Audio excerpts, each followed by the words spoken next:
We have Brian up last, who is the founder of the South Jersey Sudbury School, who's going to be talking about democratic and student-centered education and children's agency within learning. Hello.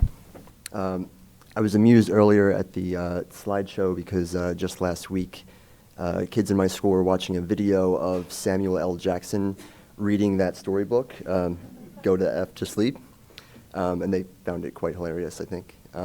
Also, one of my students was a contestant on Chopped Jr., so pretty strange. He did not, unfortunately. My goal today is to point out the sorry state of children and childhood in the 21st century and offer some solutions. I don't need to remind you all of this, but it's important that we reflect seriously on this topic and try to be aware of our assumptions and cultural blinders. Today, a great number of children are kept indoors for large segments of their formative years. Their caregivers are wary of the risks and alleged dangers associated with the outdoors. Rather than exercising their bodies and exploring their environments, many American children pass the time in front of a computer, watching television, studying, playing video games, all under the watchful eye of their parents. Even older children find it difficult to venture from the supervision of adults. Children who live in the suburbs find themselves stranded in a landscape designed for automobiles, not pedestrians. There's a dearth of public spaces made available to kids who are subject to discrimination by authorities even in parks and malls. Even those lucky enough to have a bicycle discover that it can only grant them so much freedom in a land marred by highways, overpasses, and crumbling sidewalks, if they exist at all. What's more, a standard American municipality targets children with myriad restrictions. Some examples include a curfew, ordering them to be indoors by some arbitrary hour. Prohibition of activities typically performed by children, roller skating, skateboarding, scooters, all this stuff. Those are just examples from the town I happen to live in. Next, as you all know, children are compelled at great effort and expense to participate in a network of institutions called schools, which purport to train and instruct the kids for their own good or for the greater good, depending on who you ask. One of the 20th century godfathers of American education, Elwood P. Cubberley, wrote in his Columbia Teachers College dissertation in 1905 that schools were to be factories, quote, in which raw materials, products, children are to be shaped and formed into finished products, manufactured like nails, and the specifications for manufacturing will come from government and industry, end quote. In school, children are seldom given any meaningful choice in what or how they learn, and never trusted with the slightest degree of freedom or independence. Children must request permission even to use the restroom and exercise a basic bodily function. They are also subject to dress codes, and their participation in so-called extracurricular activities is permitted only when their performance in academic subjects is acceptable to the authorities. In the United States, children enjoy none of the so-called rights and freedoms that adults enjoy.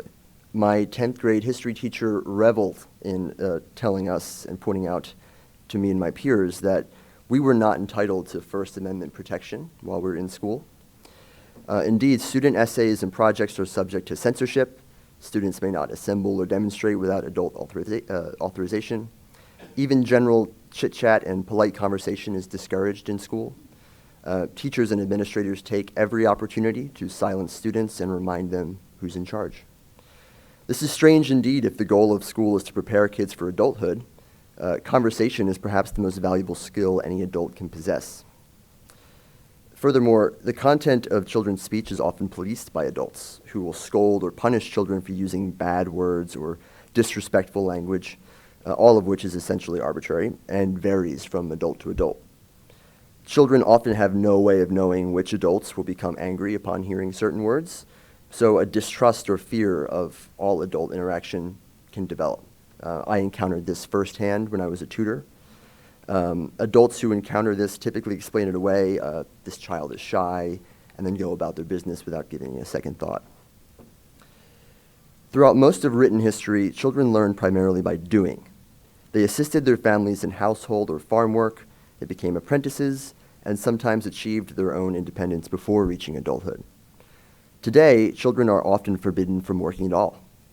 There have even been cases in New Jersey of children being fined for operating lemonade stands and snow shoveling businesses.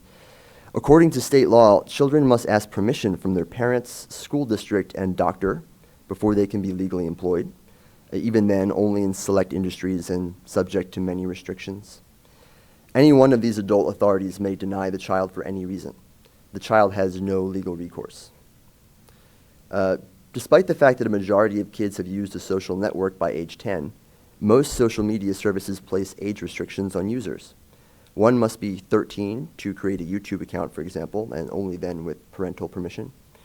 One of my students, an 11-year-old boy with a passion for his GoPro, is creating his own film right now.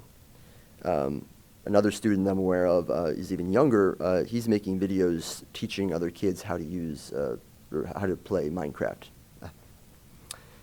Why should YouTube discriminate against them because of their age? I assume they're simply lying about their age or getting their parents to set up a channel for them, but the fact they're not missing the fact that they have to, sort of go around and bend the rules in order to get what they want. Dr. Robert Epstein, a preeminent psychology researcher, professor, and former editor-in-chief of Psychology Today, remarks on these phenomena. Quote, "The rate at which restrictions were placed on young people began to accelerate after the 1930s and increased dramatically after the social turmoil of the 1960s. Surveys I've conducted suggest that teenagers today are subject to 10 times as many restrictions as our mainstream adults, to twice as many restrictions as our active duty Marines, and even to twice as many restrictions as our incarcerated felons," end quote. On this last piece, I'll add that my mentor, Dr. Jerry Quirk, who has worked as a psychotherapist in prisons before founding her own Sudbury schools, also claims that inmates enjoy greater day-to-day freedom than school children. Of course, we cannot discuss childhood without mentioning play. Coinciding with the loss of freedom I just described, there has been a significant decline in unstructured free play in our country since the 1950s. I know this was already touched on, so I'll just say, according to surveys looking at children ages 6 to 8 from 1981, comparing them to the same age bracket in 1993, kids are spending 18% more time in school, 145% more time doing schoolwork at home, and 25% less time playing than those kids in 1981. A follow-up study in 2003 found that the trend increased. A survey of American moms found that 85% stated their children play outside less often than they themselves did as children. The results of this are striking. I can do no better than to quote Dr. Peter Gray, who's a psychologist at Boston College who studies play. Quote, "Rates of stress-related mental disorders in young people have skyrocketed over the past 50 years. These increases are not simply the result of greater awareness of such disorders and greater likelihood that they will be detected and treated. They represent real increases in incidence of the disorders. Psychologists and psychiatrists have developed standard questionnaires to assess mental problems, some of which have been used with large samples of young people for several decades. The results are truly disheartening. By these measures, anxiety and depression have increased continuously, linearly, and dramatically in children, adolescents, and college students over the decades since the tests were first developed. In fact, the increases are so great for both anxiety and depression that approximately 85% of young people today have scores greater than the average for the same age group in the 1950s. Looked at in another way, 5 to 8 times as many young people today have scores above the cutoff for likely diagnosis of a significant anxiety disorder or major depression compared to 50 or more years ago. Since 1950, the suicide rate for children under age 15 has quadrupled. That for people aged 15 to 24 has more than doubled. During the same period, the suicide rate for adults 25 to 40 increased only slightly. That for adults over 40 actually declined." End quote. Before I continue, I realize I need to define play. It's a common word, but its definition isn't easy to nail down. Play is activity done for its own sake. It's undertaken because the player derives direct value from the activity. It's an end in and of itself. It's self-chosen, self-directed, and fundamentally an expression of freedom. Science teaches us that learning, creativity, and problem-solving are developed by anything that encourages a playful mindset. They are inhibited by evaluation, expectation of rewards, or anything that inhibits a playful mindset. Work, on the other hand, is activity done purely in pursuit of some external end, putting food on the table, having a clean house, etc. Humans seek to minimize time spent working to achieve a given goal. One would rather clear the yard with a leaf blower instead of chopsticks, all other things being equal. For more information on the value of play, I encourage you to read a book called Free to Learn by Dr. Peter Gray. Many of you probably already read it. There's also a website I like, hosted by the Museum of Play in Rochester, New York. They sponsor journals, things like that. It's a great resource. Children are born with a strong instinct to play. Indeed, it seems Mother Nature intended children to spend all their time at play. This is what they do in a state of nature. In his meta-analysis of anthropological studies of modern hunter-gatherers, Dr. Gray notes that tribal children were allowed to play all day, every day. They weren't typically expected to perform any adult work until their late teens. This isn't to say that children and adults were isolated from one another. Although adults did not attempt to control or manipulate their kids' education, children were allowed to observe and participate in adult activities. Tribal children were allowed to use adult tools, except in one case, he noted poison darts, because adults understood the kids needed to play with such tools in order to become skilled at their use. The games and imaginative play that occupied the time of the young were modeled after the work of the adults. Boys would play hunting games by tracking prey and each other, often using small bows that were fashioned for them. Girls would derive games mimicking their mom's skill at identifying, gathering, and processing nutritious plants and herbal medicines. They played with mortars and pestles and developed games involving identifying different varieties of vegetation. So the kids would observe the work being undertaken by the adults and devise their own games as ways they could both have fun but also practice at becoming adults. We can see the same dynamic at play today, no pun intended.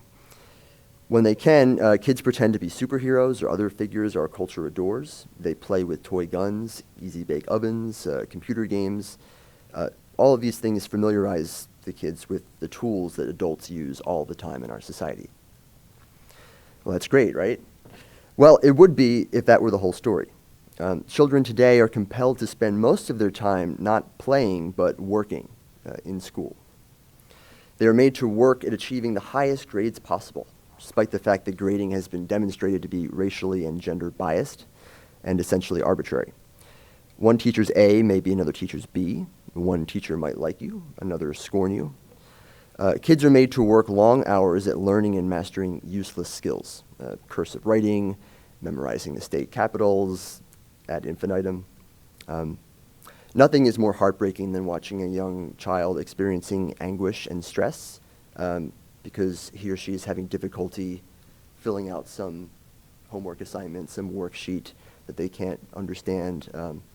I was a tutor for a while working at a YMCA sort of after-school program, and I encountered this almost every day. The kids would get so stressed out about not being understand what the worksheet was even asking them to do. So they'd sit there for, half hour to an hour just staring at it, basically.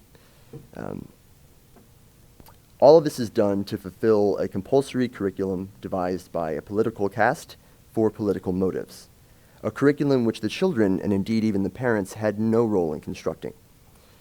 Schools are paid for locally in the United States, but the curricula are devised centrally. Unfortunately, one cannot discuss childhood without considering schooling. When I was a kid, I hated school. The tedium, the banality, the cold bureaucracy, the tragic waste of time, energy, and precious youth. To this day, I consider my years spent in school to be the darkest period of my life. I assume many of you feel similarly. Having traveled around the world, I've discovered that hating school is almost as American as apple pie. Ever since I've entered the education field, people have approached me to talk about the failing school system. I'm not really interested in the perceived shortcomings as much. I believe the system is actually functioning just the way it was intended. If you read the stated and written intentions of the men who introduced compulsory schooling to the United States, you will discover that today's schools are actually a huge success. Perhaps this realization will shed some light on why there's so much resistance to reform. Read what these men wrote. You can easily Google the founders of American schooling: Horace Mann, John Dewey, Elwood Cubberley. I always mess up on that name. Later on, the Rockefeller family through their foundation, to name but a few. You should note that these early social reformers were often strong believers in eugenics and social Darwinism. Arthur Calhoun, a prominent 20th century sociologist, looked forward to the day that schools would be, quote, designed to check the mating of the unfit, end quote. On the history of U.S. education, I highly recommend a book called The Underground History of U.S. Education, American Education, by John Taylor Gatto. Here's an excerpt from that. School was looked upon from the first decade of the 20th century as a branch of industry and a tool of governance. For a considerable time, probably provoked by a climate of official anger and contempt directed against immigrants in the greatest displacement of people in history, social managers of schooling were remarkably candid about what they were doing. In a speech he gave before businessmen prior to the First World War, Woodrow Wilson made this unabashed disclosure, subquote, "We want one class to have a liberal education. We want another class, a very much larger class of necessity, to forego the privilege of a liberal education and fit themselves to perform specific, difficult manual tasks," end quote. Now, just because the architects of the school system were classist and probably racist doesn't mean that's an accurate description of the system today. But the historical origins of our institutions are important, and the beliefs of founders can shape the culture of the institution for generations and generations. Just think about Wilson, the Wilson quote. One class gets a liberal education, and another class does not. Anyone familiar with the differences between suburban and inner city schools today will realize that President Wilson got his wish. Schools are a means of social conditioning. They are centers of instruction to a captive audience, an audience of young people who have no context for their surroundings and are treated with scorn and derision if they pose any serious objections to their role. The purpose of modern compulsory schooling, both in Prussia, where it originated, and the US today, is cultural programming. Schools may not be able to teach algebra very well, but here are some lessons they do teach very well. Obedience to authority, social and intellectual conformity, subjugation and minimization of one's own passions, that justice can only come from authorities, if they care to take action at all, and that external evaluations and career attainment are the only respectable measures of success. In wrapping up my remarks, I'd like to propose an alternative: trust. Trust that kids can navigate life without the micromanagement of adult authorities. Kids are people too, after all. Though they may lack experience and academic knowledge, they may be superior to adults in other ways. Dr. Epstein's research confirms that teenagers are more creative and more competent than the average adult. The extent to which that surprises you is the extent to which you have already bought into the media's portrayal of young people. Trust your kids with their own education. In New Jersey, surprisingly, you enjoy great freedom to do so. There are very few requirements of homeschoolers in this state. Any family with the means can choose to do this. I highly recommend unschooling, which is a brand of homeschooling that eschews a preset curriculum. Unschoolers follow their passions and let their interests guide their studies. Parents take on a facilitative/supportive role instead of the role of an instructor or a disciplinarian. Another option is private school. I myself founded a nonprofit organization to establish a Sudbury school for kids of all ages. New Jersey does not require private schools engage in testing. At my school, South Jersey Sudbury School, there are no exams, no grades, and no homework. The school is run democratically by all the students and staff members. Everything from staff salaries to field trips to admitting new students is decided by vote. The kids are free to spend the day as they wish, as long as they are respectful to all the other members and to the environment. Whenever a rule is broken, a committee of students and one adult meet to resolve the issue in a mutually agreeable way. You may be familiar with the term peer mediation. That's sort of an extension of this. I believe this process stimulates emotional intelligence, conflict resolution skills, and nonviolent communication skills. Certainly in a way where if you're being trained in school simply to go, run to a teacher or to an adult to help solve your problem for you, you don't really learn anything. It kind of sort of robs you of the opportunity for learning and negotiating. The school opened this year, and the results are astounding. Students who had arrived in September with significant anxiety issues from their years in the school system have flourished and recovered spectacularly. Students take on their own science and art projects, explore their interests, play outdoors whenever they please, learn negotiation, conflict resolution skills, and organize their own field trips. Their parents report that they've become more comfortable speaking to adults, and their happiness levels have skyrocketed. In New Jersey, any group can open their own private school. There are no certification requirements that prevent would-be reformers from establishing their own free schools. In both models, Sudbury and unschooling, children are free to play. By playing, they joyously unlock the infinite potential of their minds, and by extension, the future of human civilization. Thank you.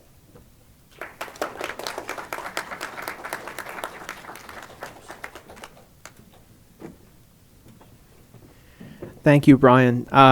So I think we have a lot of great places that we can take a discussion from here. There are lots of ways in which these four very disparate talks can interact with each other. How does the everyday adultism and design of activities and products for children that Jens is talking about, connect to the discounting of children in activist spaces that Sonia is talking about? Or how does, democratizing knowledge production in an academic sense, connect to the idea of children directing their own school experiences at younger ages?